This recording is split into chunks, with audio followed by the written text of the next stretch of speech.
Muy buenos días, tardes o noches para mis ángeles de Dios. Que Dios Todopoderoso los bendiga en este maravilloso día.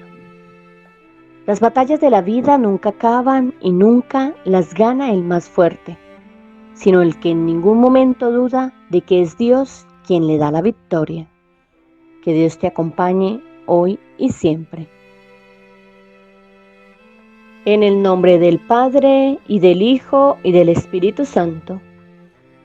En este momento cerremos nuestros ojos. Pidámosle a Dios Padre Todopoderoso que nos envíe su Espíritu Santo maravilloso, para que sea este Espíritu Santo maravilloso quien nos regale sus dones, especialmente el don de sabiduría, para que así podamos comprender el mensaje que hoy nos trae Dios a través de su palabra. Oración al Espíritu Santo. Oh Espíritu Santo, amor del Padre y del Hijo, inspírame siempre lo que debo pensar, lo que debo decir, cómo debo decirlo, lo que debo callar, cómo debo actuar, lo que debo hacer, para gloria de Dios, bien de las almas y mi propia santificación. Espíritu Santo, dame agudeza para entender, capacidad para retener, método y facultad para aprender, sutileza para interpretar, gracia y eficacia para hablar. Dame acierto al empezar, dirección al progresar y perfección al acabar. Amén. Lecturas del día domingo 24 de marzo de 2024, Domingo de Ramos. En este día la Iglesia celebra la entrada de Cristo, el Señor, a Jerusalén, para consumar su misterio pascual. Por eso en todas las misas se conmemora este acontecimiento, bien sea por medio de una procesión o por medio de la entrada solemne en la misa principal, o bien por la entrada simple al comenzar las demás misas. Lectura del libro de Isaías. El Señor Dios me ha dado una lengua de discípulo, para saber decir al abatido una palabra de aliento.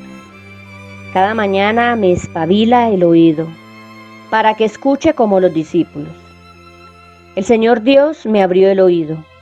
Yo no resistí ni me eché atrás. Ofrecí la espalda a los que me golpeaban, las mejillas a los que mesaban mi barba. No escondí el rostro ante ultrajes y salivazos. El Señor Dios me ayuda, por eso no sentía los ultrajes, por eso endurecí el rostro como pedernal, sabiendo que no quedaría defraudado. Palabra de Dios. Te alabamos, Señor. Salmo. Dios mío, ¿por qué me has abandonado? Dios mío, ¿por qué me has abandonado? Al verme se burlan de mí, hacen visajes, menean la cabeza. Acudió al Señor, que lo ponga a salvo, que lo libre si tanto lo quiere. Dios mío, ¿por qué me has abandonado? Me acorrala una jauría de mastines, me cerca una banda de malhechores, me taladran las manos y los pies, puedo contar mis huesos. Dios mío, ¿por qué me has abandonado? Se reparten mi ropa, echan a suertes mi túnica, pero tú, Señor, no te quedes lejos, fuerza mía, ven corriendo a ayudarme. Dios mío, ¿por qué me has abandonado? Contaré tu fama a mis hermanos, en medio de la asamblea te alabaré. Los que temen al Señor, alábenlo, linaje de Jacob, glorifíquenlo, témanlo, linaje de Israel. Dios mío, ¿por qué me has abandonado? Lectura de la carta del apóstol San Pablo a los Filipenses. Cristo Jesús, siendo de condición divina, no retuvo ávidamente el ser igual a Dios. Al contrario, se despojó de sí mismo tomando la condición de esclavo. hecho semejante a los hombres. Y así, reconocido como hombre por su presencia, se humilló a sí mismo, hecho obediente hasta la muerte, y una muerte de cruz. Por eso Dios lo exaltó sobre todo y le concedió el nombre sobre todo nombre. De modo que al nombre de Jesús toda rodilla se doble en el cielo, en la tierra, en el abismo, y toda lengua proclame: Jesucristo es Señor, para gloria de Dios Padre. Palabra de Dios. Te alabamos, Señor. Aclamación. Cristo se ha hecho por nosotros obediente hasta la muerte, y una muerte de cruz. Por eso Dios lo exaltó sobre todo y le concedió el nombre sobre todo nombre. Lectura del Santo Evangelio según San Marcos. Gloria a ti, Señor. Cuando se acercaban a Jerusalén por Betfagé y Betania, junto al monte de los Olivos, mandó a 2 de sus discípulos diciéndoles: vayan a la aldea de enfrente, y en cuanto entren encontrarán un burrito atado, que nadie ha montado todavía. Desátenlo y tráiganlo. Y si alguien les pregunta por qué lo hacen, contéstenle: el Señor lo necesita, y lo devolverá pronto. Fueron y encontraron el burrito en la calle atado a una puerta, y lo soltaron. Algunos de los presentes les preguntaron: ¿qué hacen desatando al burrito? Ellos les contestaron como había dicho Jesús, y se lo permitieron. Llevaron el burrito, le echaron encima los mantos y Jesús se montó. Muchos alfombraron el camino con sus mantos, otros con ramas cortadas en el campo.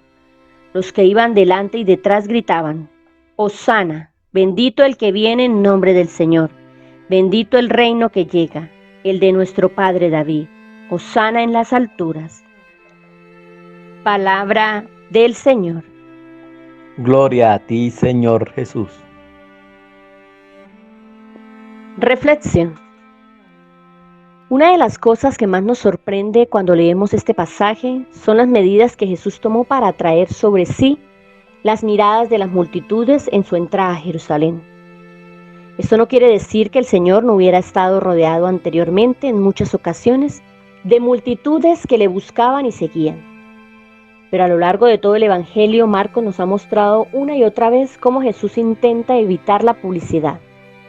Aconsejaba a muchos de los sanados que guardasen silencio sobre la sanidad recibida. Se retiraba con sus discípulos para orar y tener instrucción privada con ellos. Incluso cuando quisieron hacerle rey, él se fue apresuradamente. Pero ahora todo esto es diferente. ¿Por qué? Bueno, la explicación más lógica sería que si una manifestación como lo que ahora vamos a considerar hubiera tenido lugar antes, habría adelantado también el momento de la cruz. Y sin duda esto no era conveniente, porque no habría habido tiempo suficiente para formar a los apóstoles que después serían los encargados de anunciar el reino de Dios al mundo. Y por otro lado, Dios en su misericordia deseaba prolongar las oportunidades para el arrepentimiento de su pueblo antes de traer el juicio sobre él, aunque finalmente, ante su persistente rechazo, el juicio tuvo que venir. Pero si bien no habría sido conveniente presentarse antes de forma pública, por otro lado, era imprescindible hacerlo, puesto que Jesús era el Mesías prometido, y como tal debía manifestarse a las multitudes que lo esperaban, y el lugar indicado tendría que ser necesariamente en Jerusalén, la capital del reino. Tal como el ciego Bartimeo había reconocido, Jesús era el legítimo hijo de David, aquel a quien Dios había prometido su trono y quien sería el heredero de todas las promesas hechas a David. Pero entre todos ellos, ¿habría alguien que entendía que Jesús era el rey manso y humilde del que había profetizado Zacarías? ¿Comprenderían que él iba a ocupar una cruz y no un trono? Desgraciadamente también en nuestros días son muchos los que participan en actos religiosos cristianos sin saber quién es Jesús y lo que Él demanda de ellos. Muchas de estas manifestaciones populares son muy superficiales y no debemos fiarnos mucho de ellas, puesto que están basadas en la ignorancia y en el efecto psicológico que produce una multitud enfervorizada. Este tipo de entusiasmo es solo temporal y cualquier presión en sentido contrario lo hará cambiar de dirección, como efectivamente ocurrió una semana después con la inmensa mayoría de aquella multitud que aquel día aclamaban a Jesús como rey. Es muy probable que ni los discípulos ni tampoco las multitudes se dieran cuenta en medio del entusiasmo generalizado de que en aquel preciso momento ellos estaban participando en el cumplimiento de lo que Zacarías había anunciado siglos antes. Otro detalle al que debemos prestar atención tiene que ver con el burrito que Jesús eligió para entrar montado sobre él a Jerusalén. Los que entienden del asunto dicen que el burrito es un animal difícil de domesticar para ser montado. Por lo tanto, cuando el Señor lo montó y el animal se comportó de una forma dócil, esto fue evidentemente un milagro que demostró el poder del Señor sobre la creación animal. Pero creemos que esta no era la lección principal que el Señor se proponía enseñarnos. Había otro detalle aún más importante y era que un animal dedicado a un propósito sagrado no debía haberse usado antes para tareas cotidianas. Esto servía para resaltar que esta entrada que Jesús estaba realizando en Jerusalén sería revestida de un carácter sagrado. Sin lugar a dudas, esta descripción que Marcos nos hace de la entrada triunfal de Jesús tuvo que haber sorprendido mucho a sus primeros lectores romanos. Ellos estaban acostumbrados a otros tipos de desfiles triunfales, cuando regresaba algún general victorioso o el mismo César. Para esas ocasiones se usaba un carruaje dorado que iría rodeado de los oficiales más importantes, y en el desfile se exhibirían los tesoros y prisioneros conquistados. También los sacerdotes romanos estarían allí ofreciendo incienso a sus dioses. Pero en contraste con todo esto, el Señor Jesucristo iba montado en un burro, sin prisioneros ni riquezas. Eso servía para mostrar con claridad que Él se estaba presentando como el príncipe de paz y el Salvador humilde. Lo que has descubierto al escuchar, meditar y orar con esta palabra, llévalo ahora a tu vida. ¿Cuál es tu propósito para hoy? Oremos. Señor Jesús, hoy junto al pueblo de Jerusalén te aclamo como mi único Rey y Señor. Gracias por ese tiempo especial de la Semana Santa que abres para nosotros hoy.